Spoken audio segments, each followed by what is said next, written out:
जरा घराकडे दुर्लक्ष झालं ना की हे असं काही होतं. मी गावाकडे गेलेले होते आणि गावाकडून परत आल्यावर बघितलं तर सगळी झाडं सुकून गेली होती. मग आज तेच काम करायचं होतं मला. त्याआधी मी विचार केला की आपण जेवण बनवून घेऊयात. आणि माझे मिस्टर कामानिमित्त बाहेरगावी गेले असल्याने आज जेवायला फक्त मी आणि माझं बाळ स्थाव्य आम्ही दोघेच होतो. म्हणून झटपट आणि स्थाव्यही खाऊ शकेल असं मला काहीतरी बनवायचं होतं.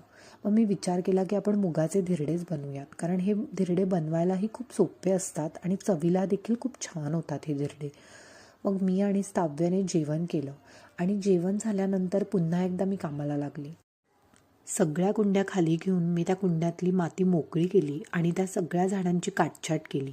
पाणी टाकून त्या सगळ्या कुंड्या जागेवर ठेवल्या आणि ह्या सगळ्यासाठी माझ्या बाळाने मला खूप जास्त हेल्प केली. आणि मग काम आवरल्यानंतर मी आणि स्थाव्याने माझ्या बहिणीने पार्सल पाठवलेली आईस्क्रीम एन्जॉय केली.